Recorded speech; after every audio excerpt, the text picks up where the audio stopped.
urbanism. 재미있는 개념의 학문이 나와서 소개시켜 드리려고 합니다. 도시계획 하실 때 쓰시면 재미있을 겁니다.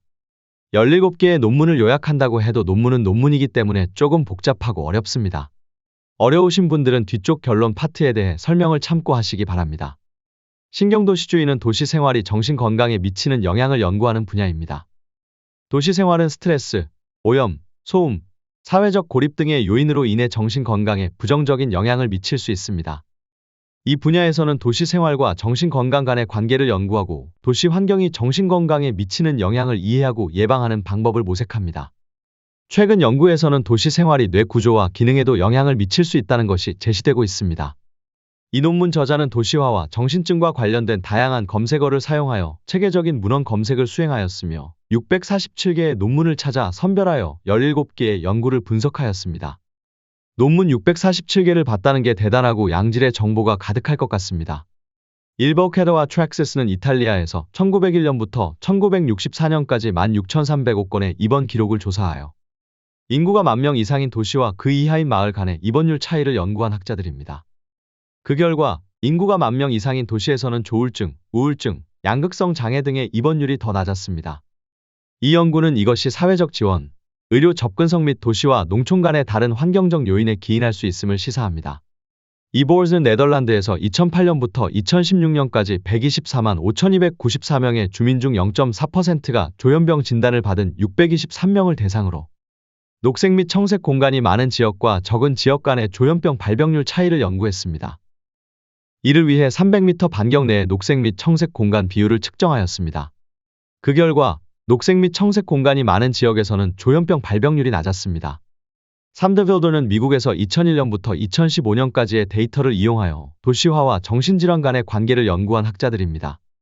이들은 도시화가 증가함에 따라 정신질환 발병률이 증가하는 것을 발견하였으며 이는 도시에서의 사회적 고립, 스트레스, 불규칙한 생활 리듬 등이 원인 중 하나일 수 있다는 가설을 제시하였습니다. 사엔즈맨은 덴마크와 프랑스에서 2000년부터 2012년까지의 인구 통계 자료를 이용하여 도시와 녹지 지역 간의 인지 능력 차이를 연구한 학자들입니다. 이들은 녹지 지역에서의 생활이 인지 능력 향상에 긍정적인 영향을 미친다는 것을 발견하였으며 이는 녹지 지역에서의 공기질, 소음, 스트레스 감소 등이 원인 중 하나일 수 있다는 가설을 제시하였습니다. 오프레스는 네덜란드에서 2014년부터 2016년까지의 데이터를 이용하여 도시에서의 스마트폰 사용이 정신건강에 미치는 영향을 연구한 학자들입니다. 이들은 도시에서의 스마트폰 사용이 정신건강에 부정적인 영향을 미친다는 것을 발견하였으며 이는 스마트폰 사용이 도시에서의 사회적 고립, 스트레스, 불규칙한 생활 리듬 등을 야기할 수 있기 때문일 수 있다는 가설을 제시하였습니다. 유키는 중국에서 2017년부터 2018년까지의 데이터를 이용하여 도시에서의 대기 오염이 정신건강에 미치는 영향을 연구한 학자들입니다. 이들은 도시에서의 대기 오염이 정신건강에 부정적인 영향을 미친다는 것을 발견하였으며 이는 대기 오염이 뇌에 직접적으로 영향을 미치거나 대기 오염으로 인한 신체적 건강 문제가 정신 건강에 영향을 미칠 수 있기 때문일 수 있다는 가설을 제시하였습니다. 7호는 이 연구에서 언급된 논문 중 하나입니다. 이 논문은 중국에서 수행된 연구로 도시와 시골 지역에서 살고 있는 사람들의 정신 건강을 조사한 것입니다.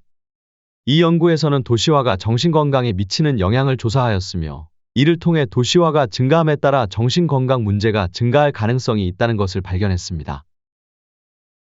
이러한 결과는 도시화가 계속 진행되고 있으므로 도시 계획 및 정책 수립에서는 정신 건강 측면을 고려해야 하며 이를 예방하기 위한 방법을 모색하는 데 도움이 될 것입니다. 팔 정스맨은 도시화와 소수민족 지위와 관련하여 첫 에피소드 정신병 FEP의 발병률에 대한 연구를 수행했습니다. 이 연구는 도시화의 전반적인 효과가 없는 FEP의 발병률에 상당한 편차가 있다는 것을 발견했지만 소수민족은 대다수 집단보다 정신병 발병률이 더 높았습니다. 이 연구는 또한 소수민족 지위, 주택 소유주 점유, 가구 지위 1인, 실업이 설명되었을 때 정신병 위험이 인구 밀도와 유의하게 관련되지 않았다는 것을 발견했습니다. 정의적 및 비정의적 정신병에 대한 별도의 분석은 소수민족 지위, 실업 및 소유주 점유가 통계 모델에 포함되었을 때 인구 밀도가 정신병 위험을 예측하지 않았다는 것을 보여주었습니다. 마지막으로 이 연구는 국가별 분석이 도시화와 남유럽 국가에서는 정신병 위험 증가와 관련이 있다는 것을 발견했습니다. 구크브라이드는 영국 이스트 앵글리아에서 정신병의 사회적 역학에 대한 연구를 수행했습니다. 이 연구는 시골과 도시의 이분법을 8000pk 이하 또는 그 이상으로 정의했고 2009년과 2013년 사이에 687건의 첫 에피소드 정신병 FEP 사례를 확인했습니다. 이 연구는 소수자 지위, 실업 그리고 소유주가 통계 모델에 포함되었을 때 인구 밀도가 정신병 위험을 예측하지 않았다는 것을 발견했습니다. 그러나 정의적 정신병과 비정의적 정신병에 대한 별개의 분석은 도시화가 북유럽 국가들에서 정신병의 위험 증가와 관련이 있다는 것을 보여주었습니다. 10팩세리에는 덴마크에서 태어날 때 도시성과 15세의 조현병이 발병할 위험 사이의 연관성에 대한 연구를 수행했습니다. 이 연구는 도시 출생이 조현병이 발병할 위험이 더 높은 것과 관련이 있다는 것을 발견했지만 부모의 정신질환 이력, 부모의 교육, 그리고 수입과 같은 다른 요소들을 조정한 후에는 이 연관성이 크지 않았습니다. 이 연구는 또한 15세의 도시 생활이 조현병의 위험 증가와 관련이 없다는 것을 발견했습니다. 11쿼트로니의 연구는 이탈리아에서 진행되어 도시성과 정신병적 장애 발생과의 관련성을 조사하였는데 연구 결과 도시지역에 거주하는 개인이 농촌지역에 거주하는 개인에 비해 정신병적 장애 발생 위험이 높은 것으로 나타났으며 사회적 파편화, 박탈 등의 사회적 요인에 의해 이 연관성이 부분적으로 매개되는 것으로 나타났다. 12리처츠는 그들은 영국의 농촌 인구에서 정신병 발병 위험과 환경의 연관성에 대한 연구를 수행했습니다. 이 연구는 소수자 지위, 실업 및 소유주 점유율을 통계 모델에 포함시켰을 때 도시성이 정신병 위험의 중요한 예측 변수가 아니라는 것을 발견했습니다. 그러나 정의적 및 비정의적 정신병에 대한 별도의 분석은 도시성이 북유럽 국가에서 정신병 위험 증가와 관련이 있지만 남유럽 국가에서는 관련이 없다는 것을 보여주었습니다. 이 연구는 또한 사회적 고립과 사회적 지지 부족이 농촌 지역에서 정신병 위험 증가와 관련이 있다는 것을 발견했습니다. 13 스코필드는 그들은 영국의 이주자 집단에 대한 민족 밀도, 도시성 및 정신병 위험 간의 연관성에 대한 인구 코호트 연구를 수행했습니다. 이 연구는 민족 밀도가 이주자 집단의 정신병 위험 감소와 관련이 있다는 것을 발견했지만 연령, 성별 및 사회경제적 지위와 같은 다른 요인을 조정한 후에는 이 연관성이 유의하지 않았습니다. 이 연구는 또한 도시성이 이주자 집단의 정신병 위험 증가와 관련이 있다는 것을 발견했지만 민족 밀도 및 사회경제적 지위와 같은 다른 요인을 조정한 후에는 이 연관성이 유의하지 않았습니다. 이 연구는 민족 밀도의 보호 효과가 더 민족적으로 다양한 영역에서 사회적 지지 증가와 차별 감소에 기인할 수 있음을 시사합니다. 14 서더스트로우엠는 스웨덴에서 도시성과 정신병 위험 사이의 연관성에 대한 연구를 수행했습니다. 이 연구는 도시성이 정신병 위험 증가와 관련이 있다는 것을 발견했고 이 연관성은 정의적 정신병보다 비정서적 정신병에 더 강했습니다. 이 연구는 또한 도시성과 정신병 위험 사이의 연관성이 도시 지역에서 태어나고 자란 사람들에 비해 도시 지역으로 이주한 개인들에게 더 강하다는 것을 발견했습니다. 이 연구는 도시 지역에서 정신병 위험이 증가하는 것은 사회적 고립, 스트레스, 독소와 감염에 대한 노출과 같은 사회적 환경적 요인의 조합 때문일 수 있음을 시사합니다. 15터틀리는 인도의 도시와 시골 지역의 비정형 정신병 환자들 간의 임상적, 인구학적 특성의 차이에 대한 연구를 수행했습니다. 이 연구는 도시 지역의 환자들이 시골 지역의 환자들에 비해 교육 수준과 수입이 더 높다는 것을 발견했습니다. 그러나 도시와 시골 환자들 간에 치료되지 않은 정신병의 기간에는 큰 차이가 없었습니다. 이 연구는 도시 지역의 교육 수준과 수입이 더 높은 것은 자원과 기회에 대한 더 나은 접근 때문일 수 있음을 시사합니다. 16 툴러풀러는 남성의 IQ, 도시 환경 및 미래 조현병 위험 간의 연관성에 대한 연구를 수행했습니다.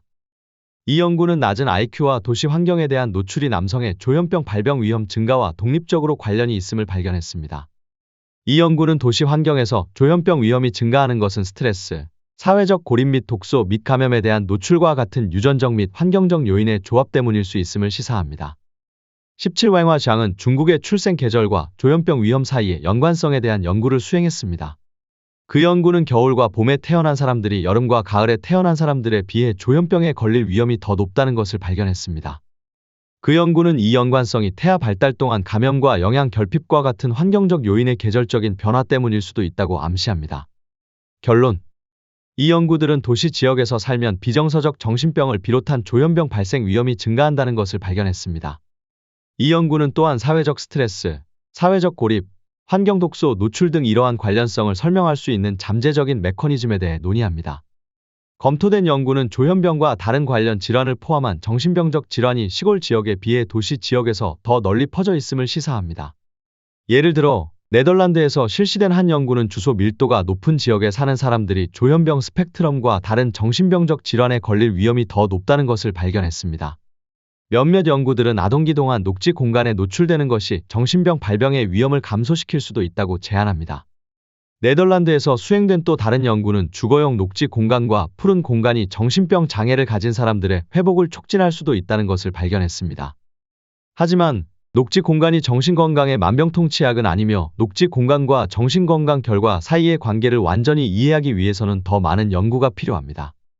이상 아키뉴런이었습니다. 앞으로 알차고 재미있는 친환경 소식이나 신경건축 이야기로 찾아뵙겠습니다. 구독해주신 여러분 감사드립니다.